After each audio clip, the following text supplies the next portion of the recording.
The following content is provided under a Creative Commons license. Your support will help MIT OpenCourseWare continue to offer high-quality educational resources for free. To make a donation or view additional materials from hundreds of MIT courses, visit MIT OpenCourseWare at ocw.mit.edu.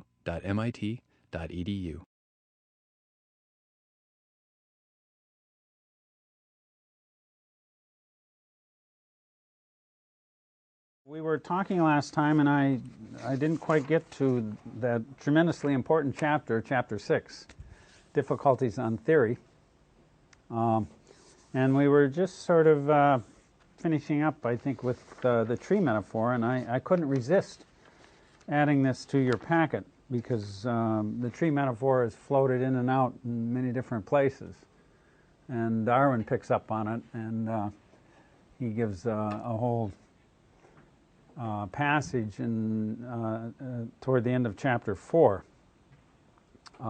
where he discusses the tree as a metaphor for the way in which organisms have flourished, and some of them have overtopped and expanded above others, and certain lines have become big trunks and others have kind of diminished and so forth. And the tree is a nice kind of three-dimensional. And somebody was talking in last class, Darwin's one illustration is sort of a little bit more two-dimensional than we would like it to be, because if you can sort of think of it as working in all dimensions, you get a much more robust sense of, you know, how these different forms. So, you know, you get a better sense of how these forms are emerging and replacing each other over time. But as we were saying a number of things. This chart actually, which appears at the end of the book. So Darwin's visual strategy in The Origin is pretty minimalist, you might say. It's got one graphic. Maybe that was wise, because the whole thing is verbally described. So it's you know, it's probably, as I was saying, just as well that he used just one chart, but this chart is the one, and it sort of nailed down a whole variety of ways in which you can think about. Darwin thought you could think about evolution, and these different layers represent vast amounts of time. And so this concept of the emergence of species. But as you can see in the chart, most species that have ever existed are long gone. So, you know, the vast proportion of species that have existed in time have been replaced. And there are certain patterns of replacement that he meant to capture in this graphic.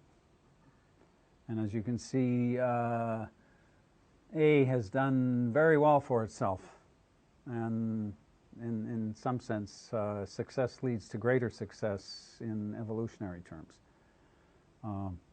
That is, organisms that have been very, very successful tend to branch out, and as they branch out, more of them diversify into the places in nature, and they tend to crowd out other forms, so that this whole process leads to certain kinds of, it has a certain kind of directionality in the direction of successful forms. There are some holdouts, as you can see in F, coelacanths or horseshoe crabs or whatever, that simply exist in very, very stable environments and have sort of been able to exploit the space, the place, what we would now call the niche, and flourish there. And nothing really emerges to displace them. And then, you know, there are other forms that have also been very successful. I don't know, maybe one of these is arthropods or insects or something like that, and another one may be mammals, and I don't know. He doesn't put names to each one of these, but the pattern is what he's interested in. So then he ends up in this chapter saying, the affinities of all the beings of the same class have sometimes been represented.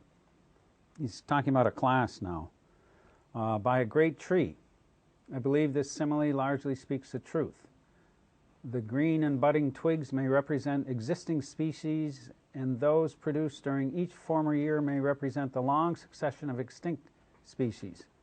At each period of growth, all the growing twigs have tried to branch out on all sides and to overtop and kill the surrounding twigs and branches, outcompete them. He sees this as a accurate simile for the way in which organic life works, sort of constantly trying to make the best use of available resources. Well, I won't read the whole thing, but as you see, this is a very powerful metaphor. And it always makes me think a little bit of Philo's vegetative principle. The idea that, the world is emerged through some kind of process that is best compared to growth rather than fabrication. Fabrication is something that we purposefully create and make. Growth has an innate force that drives it. As Dylan Thomas would have said, the force that drives the green leaf, the green bud, or the green leaf through the fuse. So this sort of organic metaphor is what dominates Darwin's book, this sort of sense of growth, constantly growing, everything massively, making a massive effort to reproduce. So it's taking Malthus, or it's an expansion of the Malthusian idea of production into a fundamental force of nature. And so, as I said, I think last class too, Darwin's view it's a very material scientific view. I mean, he's not trying to talk about theology or something like that. That's not really even in the book. And so he mentions something at the end, but it's really a scientific view. It's just trying to put together from a scientific point of view how organic life is organized. And it has really, in some sense, that's the limit of its purpose. So to take it as some great tract that is against this or that religious view and so forth is just to misunderstand what Darwin's trying to do in the book. It's about science. Okay, well, being a good scientist, Darwin is one of the first to suggest where the weaknesses of his theory are, and it turns out that his weaknesses are what people over the ages have used, to oppose his general view. That is, Darwin was the first out, and he said, yes, there are many, many things in my work here that are challenging and that present tremendous difficulties. And he's sort of the first to say this.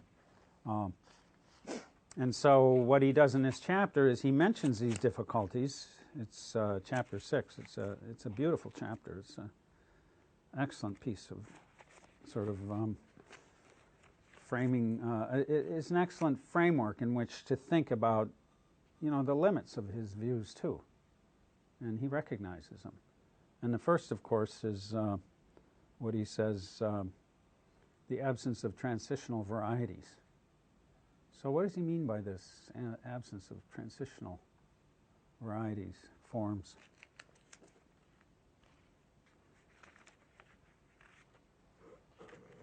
Yeah, Charles. So, if you were to say that one, I guess if like one thing came from something else a long time ago, you can't really see the transition, like like you don't see it happening, and Yeah. there's that gap. Okay.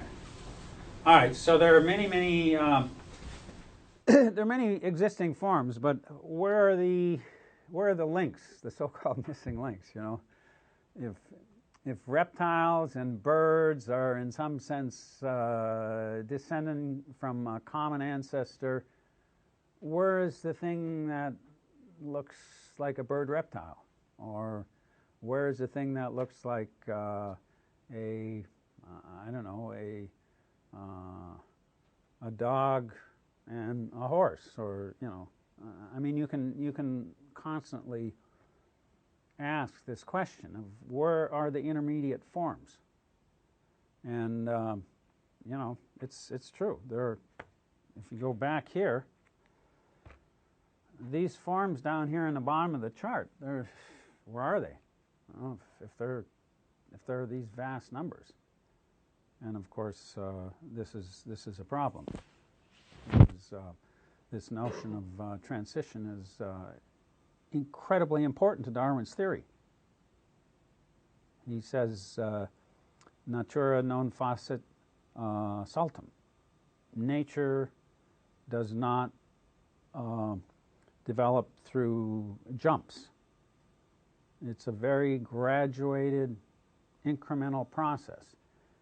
So then the question is, okay, if it's so incremental, where are all those incremental forms?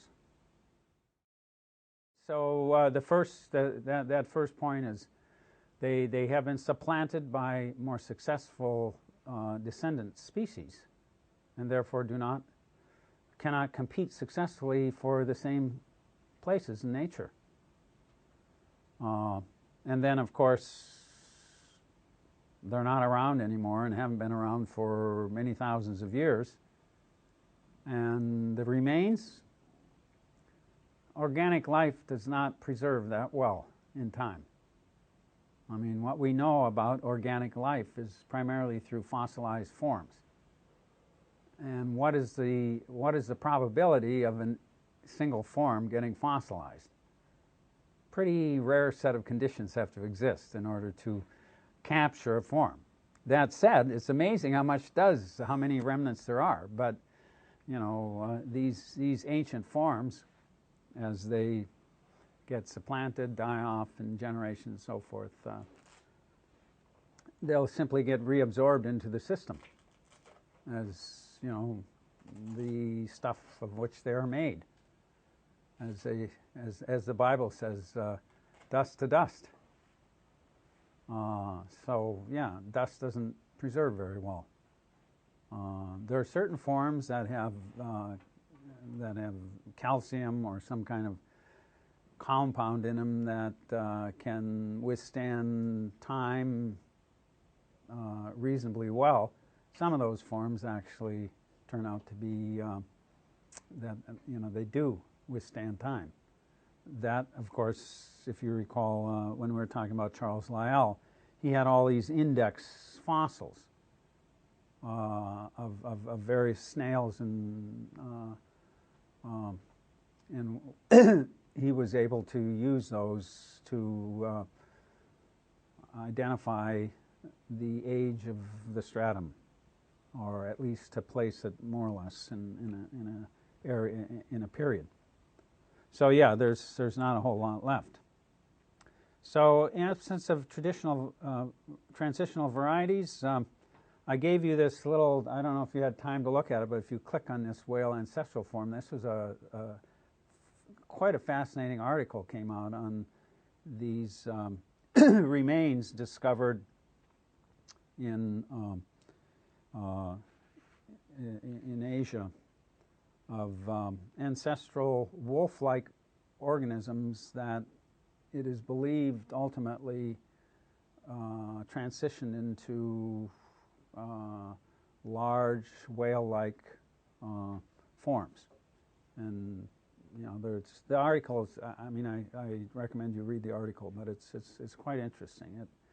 It suggests that these mammals the whale is descended from a land animal, land mammal, and that the likelihood is that this mammal was able to discover a food source, a stable food source that lasted over long periods of time, thousands and thousands of years, and it adapted to aquatic habits. And they've identified a whole series of bone remains, fossils, and things of that they've organized into these whole periods. I'm told that this is, a controversial theory, but that a lot of the fossil science is in place, and that recalls this whole bear whale. Darwin has this bear whale passage where he says, and it sounds kind of humorous, and I think it was thought to be a little humorous by many of his contemporaries, but he says, it's on page 184, in North America, the black bear was seen by Hearn, a naturalist, swimming for hours with widely open mouth, thus catching, like a whale, insects in the water. Even in so extreme a case as this, if the supply of insects were constant and if better adapted, competitors did not already exist in the country, I can see no difficulty in a race of bears being rendered by natural selection more and more aquatic in their structure and habits, with larger and larger mouths till a creature was produced as monstrous as a whale. This was a pretty wild argument at the time, but here we have modern science confirming something like that happening in this whole series collection of fossils. Okay. The other difficulty that Darwin mentions is difficulty of explaining organs of extreme perfection, what he calls extreme perfection. And this is, I think this is still working. So this is something I included as a little inset. Again, it's for your own exploration, but it's a very interesting account of the selection process that might be required to produce an eye. And it argues that it's actually happened more than once. And so why is this such a problem for Darwin? What is the basis of the problem of organs of extreme perfection? Why is this a difficulty for Darwin's theory? Yeah, David. Sort of puts Darwin up against Haley. It was just how organs are so perfected that there must be some design behind it. But like you said, I think Darwin kept pressing the idea that natural selection was the driving force for this in incremental steps.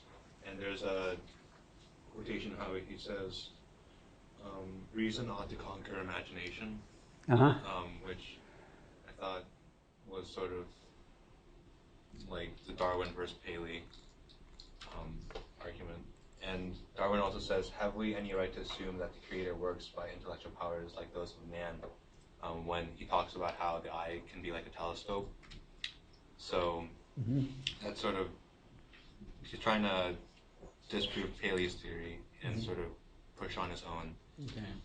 But at the same time, I wonder if he's citing crustaceans and these different optical nerves and stuff, and whether those are actually connected or whether he's just putting them together to sort of say natural selection is powerful. So yes, there are various types of eyes, and eyes have emerged in these forms, and under Darwin's theory, the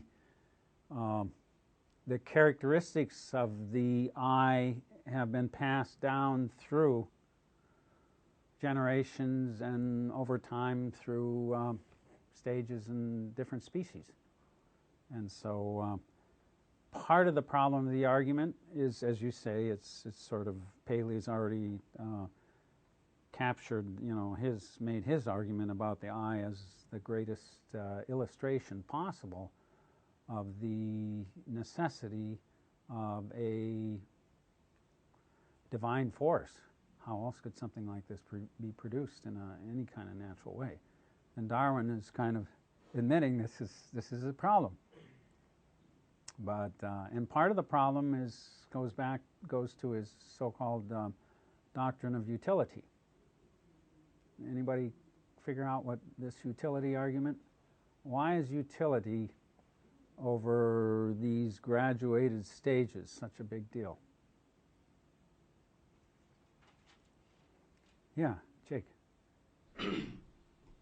Because the evolution is evolving things so that they fit their as best adapted as they can to what they have available and what their niche is. And adapting something that isn't useful is going to be just the waste of the already scarce resources that they're trying to maximize. So it theoretically shouldn't happen because it's absolutely pointless and actually negative overall because it uses resources, get no benefit out of it, but it still happens. So you can't explain why. That's a weakness to the This is a challenge, yeah. So what are the intermediate forms of the eye, or the tail of the giraffe, or the flagellum of the bacterium? What are the intermediate forms, and how did those benefit the organism? What were the utility of those intermediate forms? And you can see a lot of different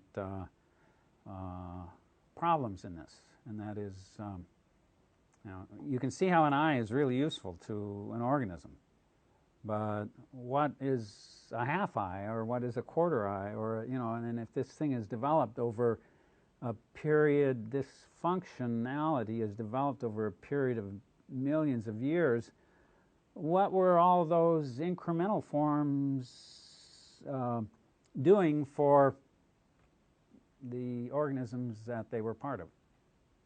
So this utilitarian, this utility question is, according to Darwin's theory, every single one of those slight gradations must have been beneficial. And some people would argue that, that this is highly unlikely, that, this form is, in its full expression, is incredibly useful, but the transitional stages are harder to argue the benefit for. So this comes back to the whole question of utility. So, and of course, evolution works with, the evolutionary process is simply possible with whatever exists. Evolution is not, it doesn't work the way somebody in a workshop works and says, well, I need birch for this type of thing, and maybe I'll use pine for that, or, evolution just has a material that is part of the organism to work with. As those materials change, that's it. So that's the subject matter of evolution. Those are the opportunities. So it's in some ways it's a very constrained theory, and it follows the general philosophy and spirit of parsimony, that it just works with whatever is available. And it's pretty amazing what has been produced over millions of years when you think of the diversity of life. But okay. So then he, there are a lot of other things in here, and he does mention instincts as one of the problems, and he devotes a whole chapter to instinct. He just feels that he, really needs to go into this. A very smart way to divide up some of these issues. His chapter on instinct is quite extraordinary. Okay, so he says over and over again, for example, on page 194, he says, I've been astonished, although in many cases it is most difficult to conjecture by what transitions an organ could have arrived at its present state. Yet considering that the proportion of living and known forms to the extinct and unknown is very small, I've been astonished how rarely an organ can be named towards which no transitional grade is known to lead. The truth of this remark is indeed shown by that old canon in natural history of natura non facit saltum. We meet with this admission in the writings of almost every experienced naturalist. Okay, so this is his answer, and you know, some people would say, well, it's not a great answer. It doesn't really. On the other hand, transitional forms are the subject of huge fields of study, and Darwin can't produce everything in this single book. If you want the gradation of forms and so forth, you go to a comparative anatomist and, you know, look and see what all these gradation of structures, and you can see them, the two-chambered, three-chambered, four-chambered heart, and you know, you can sort of see how things emerge over these different expressions of different organisms. But he can't do that here. He can only cite it. Okay. He does say a couple of things. He says he holds that any change in an organism beneficial to another organism would destroy his theory. Organisms can only change for the benefit of themselves. And then he also says the foregoing remarks, this is on page 199, the foregoing remarks lead me to say a few words on the protests lately made by some naturalists against the utilitarian doctrine that every detail of structure has been produced for the good of its possessor. They believe that very many structures have been created for beauty in the eyes of man. And he adds, or for mere variety. This doctrine, if true, would be absolutely fatal to my theory. Oh. Good thing it's totally dopey. It's a big admission, isn't it? If you can show me one example, then my theory falls. So that's sort of maybe, I don't know, who knows exactly what he's talking about here. He is talking about some naturalists he's aware of who are arguing that, you know, that beauty is one of the purposes in nature, that there's a purposeful rationale or basis for many structures. Why else would some of these things these beauteous forms that Wordsworth speaks of, why else would they be there except for the incredible beauty that they express? But in Darwin's view, there's some functionality someplace down there, and whatever the beauty is it's probably a human interpretation of something that has a very hard utilitarian explanation at the base, like, I don't know, the songs of a songbird or something like that. You know, are they really there for me to wake up in the morning and hear this delightful chorus, or are these birds somehow dominating their territory through, you know, various, I don't know, there are many ways in which you can explain things. There's a kind of brutal simplicity to Darwin, is there not? I mean, it's elegant, but it's also massive.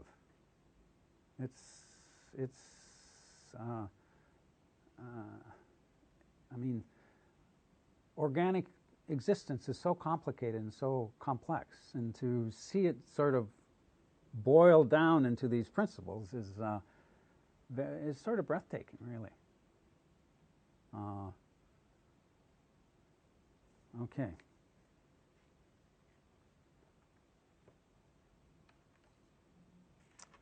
All right, I want to have a look at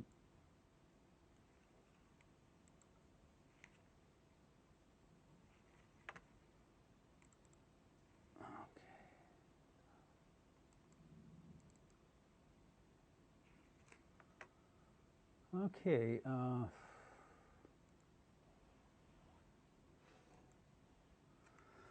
right, there's a lot more to this book, of course, and as I've been saying over and over again, it's pulling together the knowledge of the day from many different fields, and that's, of course, its strength in many ways. It's a kind of a grand unification theory, if you could call it that, of the biology and the earth science and related allied sciences of Darwin's day. And the fact that he could unify so many of these different fields, many of them which had been the life work of naturalists, working through them for generations. And the fact that Darwin could pull these all together under these fundamentally this core of fundamental principles is very impressive. It shows the vast extent of his learning. Okay, so these are some of the fields that Darwin worked in. Geology, natural history, paleontology, whole chapter on instinct, understanding hybridization, geological distribution, embryology, which was emerging as a very large field, German. The natural system of classification, that is, taxonomy was a huge area of endeavor, all since the time of Linnaeus, and before, indeed. And it still is, actually, because classification allows us to think kind of abstractly about how organisms, the patterns of organic life, how they're organized. And so we have, system after system developing. But it was a very big field.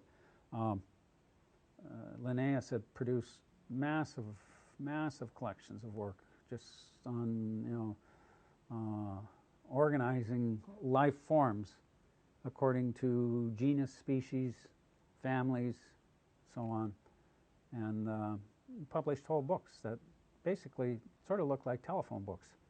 They're just kind of, obviously there were tremendous more than that, but you look at them and it's just a whole set of charts of relations and so forth. But it's a massive effort to create a unified system for thinking about Species Plantarum. He published these books, and it was a way of sort of thinking about all these different forms and putting them all into some kind of order. Only Linnaeus wasn't doing it to argue, well, they're all related, and Darwin took that. That was very exciting to Darwin, because he could take that and he'd say, hey, what he's really talking about is the unity of descent. And the various relations of all these organisms. So a tremendous amount of work had already been done in this sector by Linnaeus and people who followed him. So, and morphology, of course, which is part of the basis for the natural system. Okay, so at the end of that chapter on difficulties on theory, he mentions the two great laws, unity of type and conditions of existence. And we can see what he's talking about here. Let me just read this because it's a crucial part of this. It is generally acknowledged that all organic beings have been formed on two great laws, unity of type and the conditions of existence. By unity of type is meant that fundamental agreement in structure, which we see in organic beings of the same class, and which is quite independent of their habits of life. On my theory, unity of type is explained by unity of descent. Okay, so you see these different brain forms of vertebrates, and the shifts and changes, but you see the fundamental patterns, the fundamental types of these organisms. And this is a vast field. You can go into various classes of animals, organisms, plants, and so forth, and you can do this kind of a study of just, the various morphological forms and trace the graduation, how they're related. Okay. So then he mentions that the other great law of organic development is conditions of existence. Why does he make conditions of existence so crucial? He says, in fact, the law of conditions of existence is the higher law, as it includes, through the inheritance of former adaptations, that of unity of type. Why is conditions of existence such a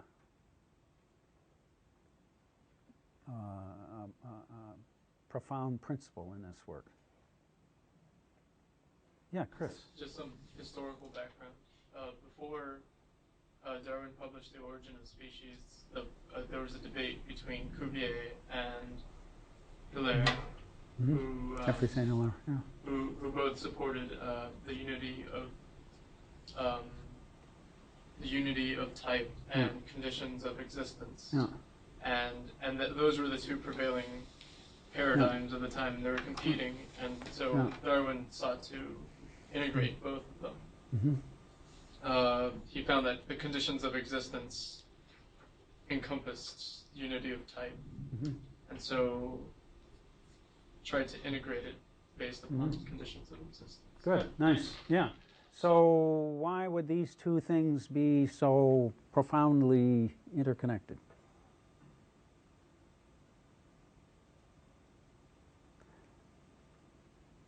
It could both be explained by natural selection, by Darwin's. They Okay. could both be cast in the light of Darwin's natural selection scheme.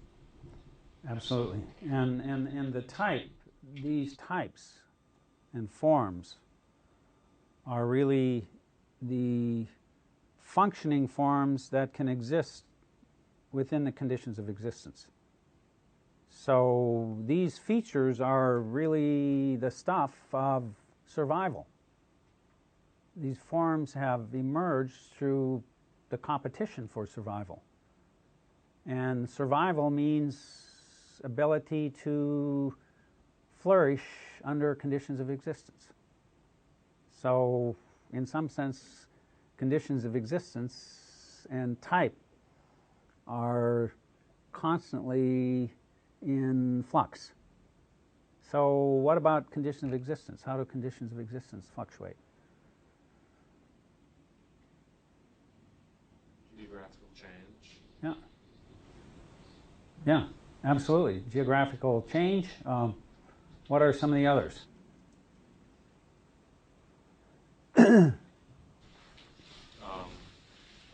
Relationships between organisms.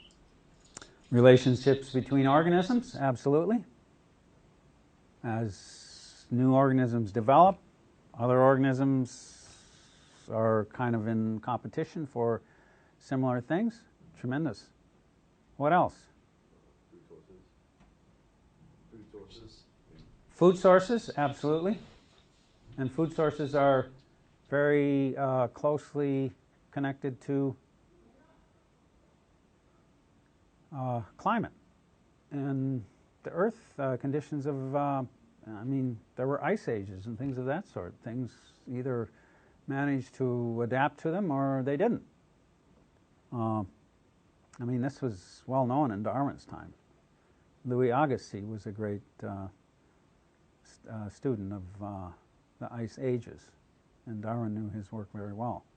But it was quite clear that the geological changes that Charles Lyell and other geologists had charted the Earth was in constant flux.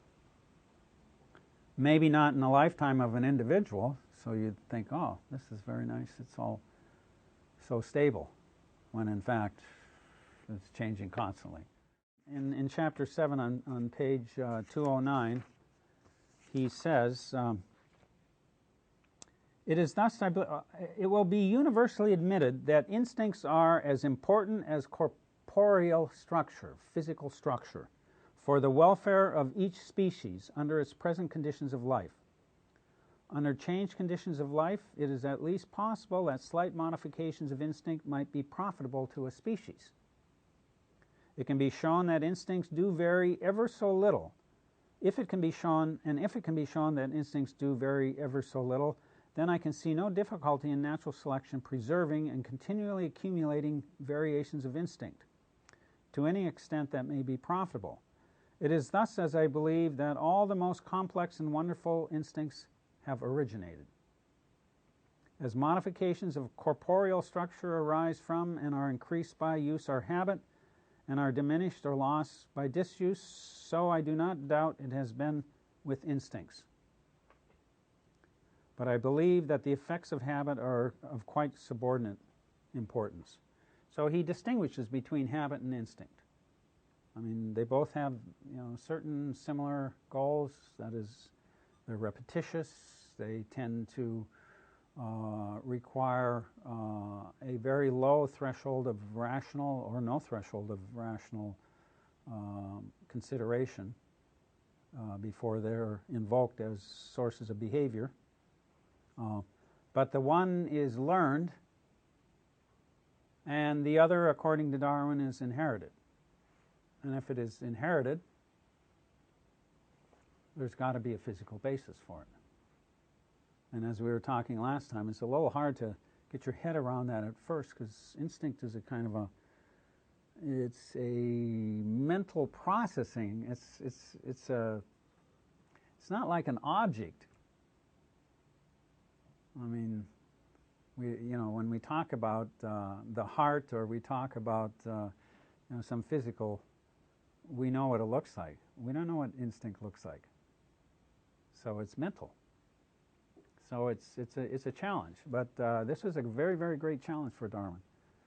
And his solution was to align it with the physiology of organisms, and to say it basically behaves the same way. It has the same expressions, the same basis as physical organisms. And therefore, it is tremendously stable, and it basically changes. It's subject to a gradual change and improvement, or maybe improvement's wrong, gradual change in time. And he uses as his great illustration beehives, the behavior of ants, of bees. And he talks about the graduation in the structure and the comb precision, and therefore the success and functionality of the comb, from the humble bee, this big bee, to the Mexican bee, to the hive bee. And he argues that this sort of change in these different honeycomb structures reflects a graduation in functionality, improved functionality, and that this is it's a reflection of natural selection. So the hives themselves become the reflection of. It's like the instinct. It's almost like he's taken the organ out of the body here and put it in these hives, and there it is. You look at this graduated beehives, and you see increase. And the type of functionality he's talking about is the ability to store honey. And the amount of work and the amount of honey that can be stored for units of work time. And the argument behind that, why would that be adaptive? Well, bees that have access to more honey and can build the honey containers and so forth with less effort have an advantage. As he says here, the bees, of course, are no more knowing that they swept their spheres at one particular distance from each other then they know what are the several angles of the hexagonal prisms and of the basal rhombic plates. He's actually done a whole study. He's basing this on the work of Huber, a naturalist, a Swiss naturalist who actually did a huge study of honeybees. So he hasn't done this all. He's studied Huber's and other work too. But so he says the motive power of the process of natural selection has been economy of wax. That individual swarm which wasted least honey in the secretion of wax, having succeeded best in having transmitted by inheritance its newly acquired economical instinct to new swarms, will have had the best chance of succeeding in the struggle for existence. So this is his great kind of illustration of the power of instinct. I want to skip to his section on embryology. So why is embryology so important to Darwin? Well, how does he put, what is embryology first? What are we talking about? What kind of a field is embryology? Claire? It's almost like metaphorical for the development of species throughout time, because they start out being so similar in the embryological form. Like, you can't tell the difference between a pig and a human, or like a frog. Well, yeah. And then as time goes on, they become more and more like different, and they diverge from one another. So it kind of shows his theory in a very fast-forwarded kind of way, like how we all came from a common ancestor. Okay, so yes, so embryology is the study of embryos and the processes of development in the embryo, and it's a whole scientific field in its own, and it had developed in Darwin's time. It was the result of a lot of work in Germany that was brought over to England, and Darwin was quite familiar with it. And he saw in embryological development and theories some interesting support for his concept. So, as Claire said, it was hard to distinguish between many of these embryos at various stages. So why is that so important to Darwin? Chris? It mirrors his the framework he set up, where various species that seem very different emerged from similar early species. He states that two different species could have embryos that look very similar, but after a while they take different shapes. Okay, they take different shapes. But in the similarity, what do they illustrate? In Darwin's view? Common ancestor. A common ancestor. The fact that these forms, it's another example of parsimony in some sense. It just shows developmental life forms developmentally have kind of passed through a similar set of processes that argues, or at least supports the argument, or fits with the argument that they come from common ancestral forms. And you can track these across many different forms that exist in quite unrelated adult forms and entirely different classes. There are stages in this development. So he says, for the development is the animal in its less modified state, and in so far it reveals the structure of its progenitor. Well, this may not be quite true, but it gives you some of the characteristics. In two groups of animal, however much they may at present differ from each other in structure and habits, if they pass through the same or similar embryonic stages, we may feel assured that they have both descended from the same or nearly similar parents. That's the fundamental principle. Thus, community in embryonic structure reveals community of descent. So again, he's putting yet another field of science into the framework of his theory. And you see again the illustration of Darwin, the great synthesizer. He's pulling this work together, and it fits. You can argue, but it's pretty ingenious. So this is a lot of material, and it's kind of overwhelming. But I did want to kind of explore some of these key core concepts of Darwin because they're so fundamental to the way we think today. And we think in these terms today almost without, too much reflection on it, simply because it seems pretty much the way, at least in certain fields that we study, it's just sort of accepted system. But here's where it was being assembled. This is the work that assembled it. But having said that, I do want to end on Darwin's note here, as he says, he steps back at the end of his chapter, and he admits that there are a lot of things that could be disagreed with. However, the system the big picture of the system works beautifully, and it will be disturbing, he understood, to some people, but as he said, it is interesting. This is a very famous passage: to contemplate an entangled bank, clothed with many plants of many kinds, with birds singing on the bushes, and with various insects flitting about. This is what he encountered when he went to South America as a young man. And with worms crawling through the damp earth, and to reflect that these elaborately constructed forms, so different from each other, and dependent on each other in so complex a manner, have all been produced by laws acting around us.